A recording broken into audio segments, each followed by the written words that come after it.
Hi, I'm Susie Garden, and this is the Ageless and Awesome podcast. I'm an age-defying naturopath and clinical nutritionist, and I'm here to bust myths around women's health and aging so that you can be ageless and awesome in your 40s, 50s, and beyond. The Ageless and Awesome podcast is dedicated to helping women through perimenopause and menopause with great health, a positive mindset, and outrageous confidence. Hit subscribe or follow now, and let's get started. Hello, gorgeous one, and welcome to this week's episode of the Ageless and Awesome podcast. This week, I'm doing episode 2, I guess, of my skin series. So in last week's episode, we explored why perimenopause and menopause changes your skin, the hormones, the stress, all of the things. And today we're going to talk about something that doesn't get nearly enough attention. And that is the link between your skin health and your gut health. Because the truth is, and maybe you've experienced this, if your gut isn't happy, your skin will tell you through breakouts, redness, dryness, even flare-ups like rosacea and eczema and many others, which I'm going to talk about today.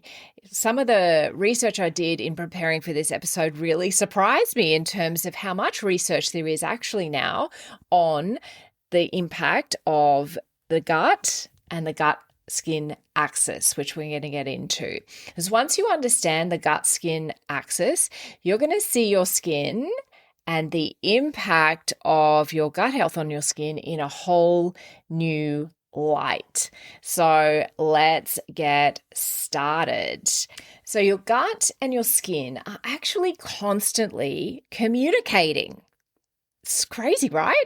Constantly communicating. If you think of your gut as the soil and your skin as a plant, if the soil is depleted of nutrients, full of weeds, the plant will struggle to thrive. And it's a similar sort of situation with your gut health, thinking of that as the soil. If that is depleted of nutrients and you've got a bit of overgrowth, for example, of not so good bacteria, they're the weeds, then your skin is really going to see it. And in peri and menopause, your gut can become more sensitive. And many of my clients that come to see me are having issues such as bloating, constipation, pain, diarrhea, maybe their gallbladder's playing up a bit, maybe other things in related to digestion. So if that's happening to you, and even if you don't have symptoms, often you can have stuff going on in the gut. That's why it's so important to actually be proactive about it. But thanks to hormonal changes as well, and stress and shifts in digestion, that will often show up on our skin. And when you think about it, the skin is our largest organ, and guess what? Its microbe levels, so the skin microbiome, are second only to the gut, which I was actually really surprised to read that. I mean, it makes sense. Your skin has the contact with the environment, and I should remember back to my operating theatre days because we always were, that's what made me into a germphobe, because we learned a lot about how much bacteria, fungi, other things are sitting on the skin at all times. And even though you can't see it, and some of it is beneficial, some of it is not. So let's talk a little bit more about that. If we're looking at the gut itself, if you have poor digestion, so as I mentioned before, regular bloating, constipation, diarrhea, food intolerances, stress, poor sleep, fewer nutrients are going to be absorbed generally, but also fewer nutrients absorbed for skin repair specifically. So that's one aspect. If you have a gut bacteria imbalance, and many of us do, many of us have had issues with infections, for example, that have required antibiotics, and you absolutely need them if you need them. But if you've had lots of antibiotics over your lifetime, so this is a lifetime thing. And I always ask my clients, think back to childhood. Did you have lots of bouts of ear infections? Did you have grommets? Did you have bouts of tonsillitis. Undoubtedly, if you're in peri or menopause now, you would have been in that era where antibiotics were prescribed for all of those things very, very regularly. So you may have still an impact from that 20, 30, 40 years later of that gut bacteria being impacted by antibiotics.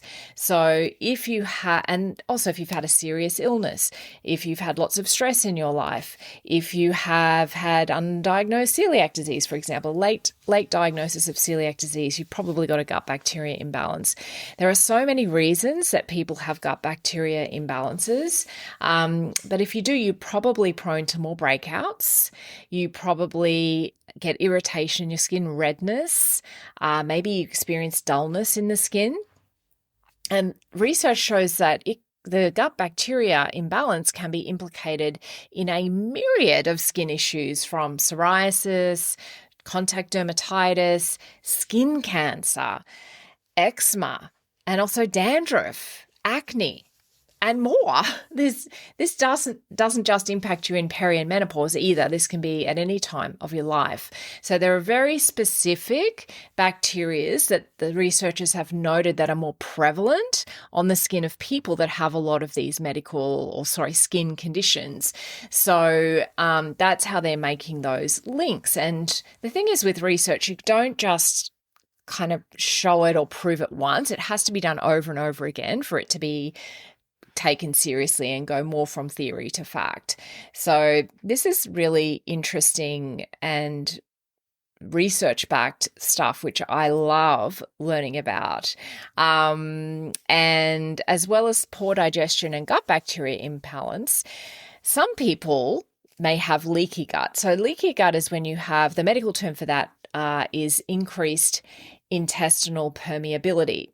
So if you think about when we eat something, we digest it down into little molecules of like vitamin D and vitamin C and iron, etc.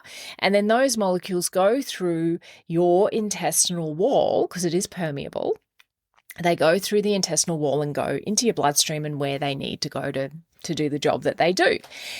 When you have increased intestinal permeability or leaky gut, and that can be caused by stress, it can be caused by intense exercise, it can be caused by food intolerances, certain medications like non-steroidal anti-inflammatories, antibiotics, etc., then the permeability of the intestine increases, and so bigger clumps of molecules can get through. And there's also theory that perhaps some of the microbiome might get through into your bloodstream, and that activates your immune system because obviously those things are not meant to be there in your bloodstream.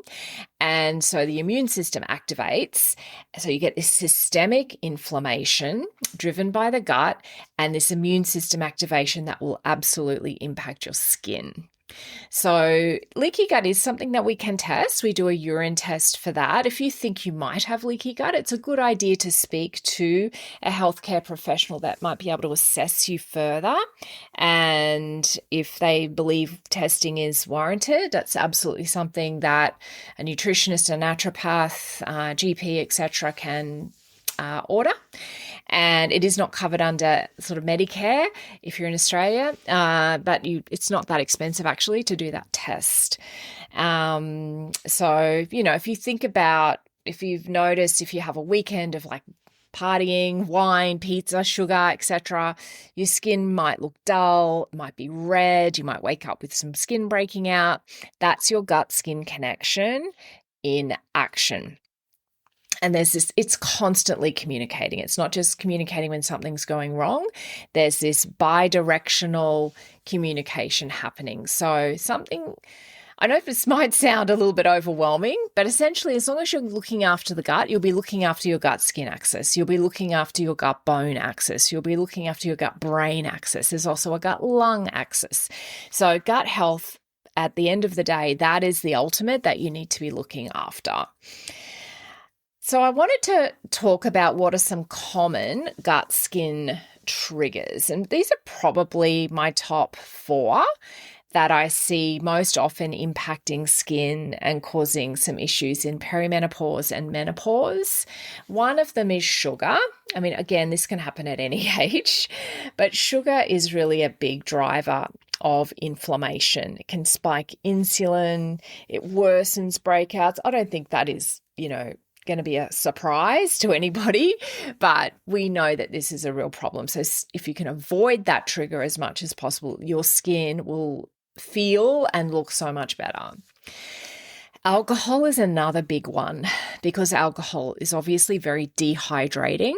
So your skin will look dehydrated if you drink a lot of alcohol. It disrupts your gut bacteria. Interestingly, I was on the phone to a friend of mine this morning that I haven't spoken to for a while, and she's given up drinking as much as she used to. And she said to me the absolute difference in her gut health was so noticeable to her. And she wasn't someone that really took a lot of notice of these things, but she said, wow, the difference in dropping alcohol was massive in terms of gut health. The other thing with alcohol is it impacts your liver detoxification. And essentially when you have alcohol, once the liver, detects that, other processes stop, like digestion. A lot of that stops because the alcohol is a toxin, so your body will prioritize getting rid of that. So things that will impact your hormone balance because your hormones are also detoxified through the liver. So it impacts your skin in a number of ways, both through the hormonal pathway and also the gut-skin connection. So yes, my friend was saying to me this morning, she's found so many great either low alcohol alternatives or just alternative drinks. I had another client last week talking to me about alcohol alternatives. So there are some drinks around that are basically no sugar, but they've got some herbs in them, which I think is fantastic, like adaptogen herbs and things like that. That could be an option to have instead of alcohol. For me personally, I just have, if I have a drink or two, then I'll be on soda water or sparkling water because I enjoy drinking that, and I know it's still going to be really hydrating for me. Having number 3 of the biggest gut triggers I see is highly processed foods. So foods that are packaged, foods that contain additives, certain oils, chemicals that inflame your system. And this is really important to learn how to read labels because there are additives in foods that you really wouldn't expect there to be. I even had a client probably a couple of years ago now, we were talking about spices and things and curry powders, and she had Keen's curry powder. And I looked at the label of that online and went, oh, that doesn't just have spices in it, that has other things.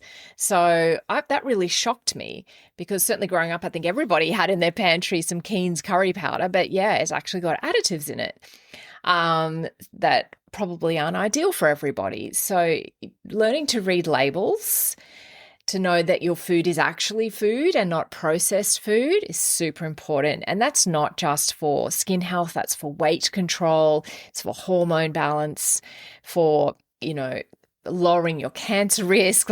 We know that processed foods are a massive issue on human health. So trying to avoid them as much as possible is a fantastic practice to start getting into. And you can do it step by step. You don't have to go in and throw everything out in your pantry, but really just stop buying it and start really focusing on natural foods, whole foods, because that is going to serve you and your family's health well for decades. Number 4 is fibre. So having a low fibre diet is again, a skin trigger. It means there's slower detox, that slower hormone clearance, more congestion showing up in the skin. Really important to make sure you're getting enough fiber every single day. And you can generally get that from food. You could take supplements, but I would really work on getting good food into the body as a priority, unless you have pretty specific sort of gut issues that really need addressing, like chronic constipation. So let's talk about some of the skin-loving gut foods that I recommend. Because you know what? The good news is just a few swaps can make a real difference to your skin. Now, a little caveat here, remember this is general information. This may not be suitable for everyone. If you've been a long-time listener, you know I really am a champion of personalized nutrition.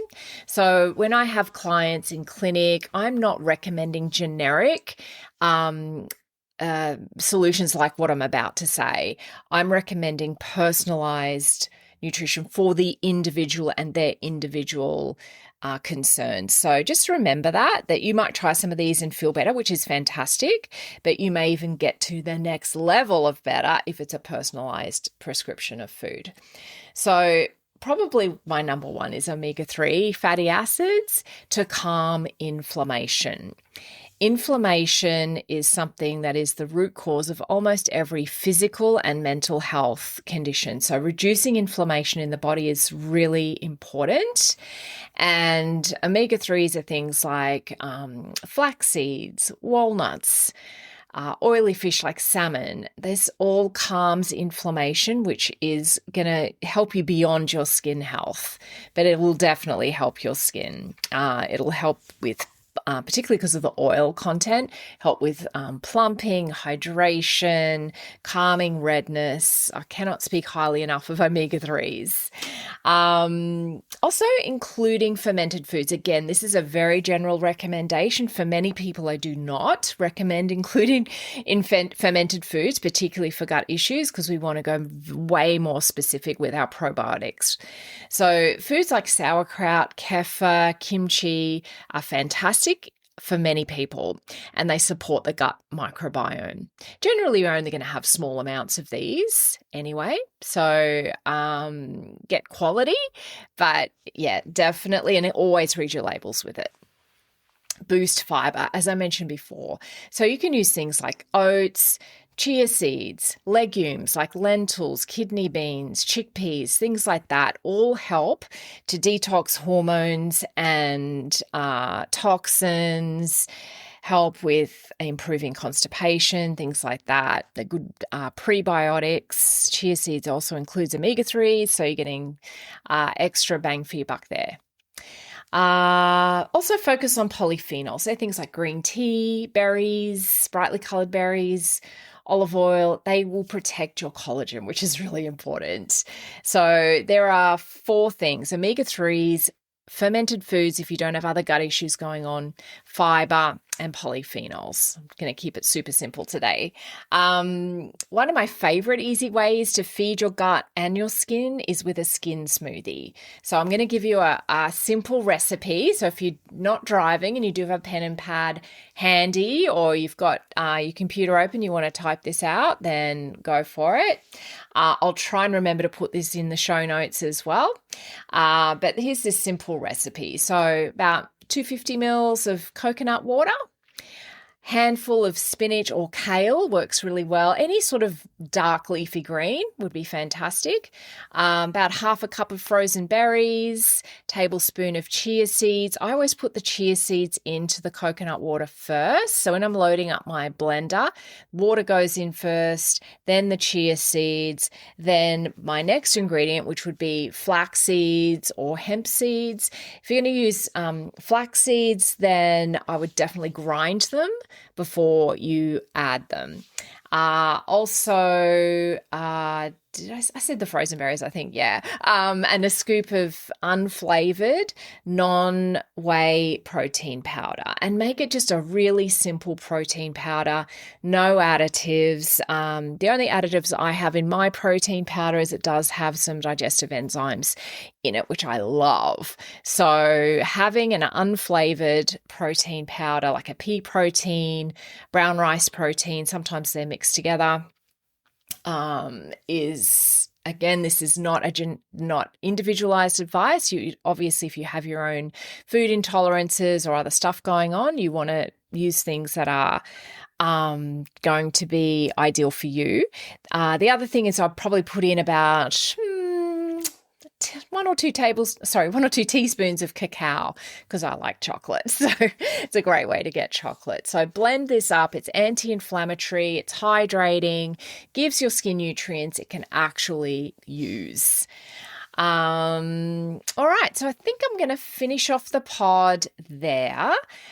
This information I'm giving you now is just the tip of the iceberg. As I said, the more I'm researching this as I'm building my upcoming 8-week group program called In Your Skin, the more I'm reading about it, the more excited I'm getting, because I'm learning so much as well, and I cannot wait to share it with you. In the program, I'm dedicating a whole week to gut health, and I'm actually thinking maybe I'll even make it close to 2 weeks, because when you calm inflammation in the body and you support your digestion, you will see a benefit in your skin very quickly. And it will also really help with your hormones as well. So you're getting really good, as I say, bang for your buck. I actually don't like using that phrase, but it is what it is.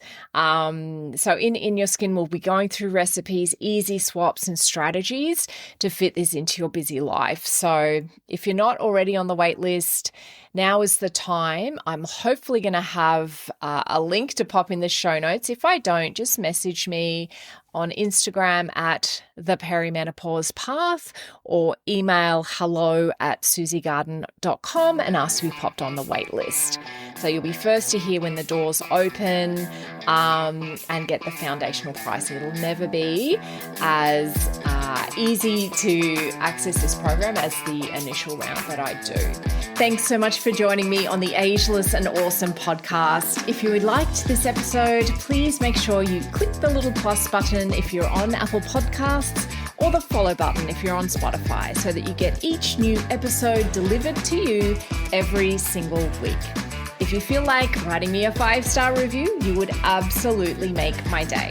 If you found this episode resonated with you, head over to my Instagram and DM me at the Perimenopause Path. I would love to connect with you.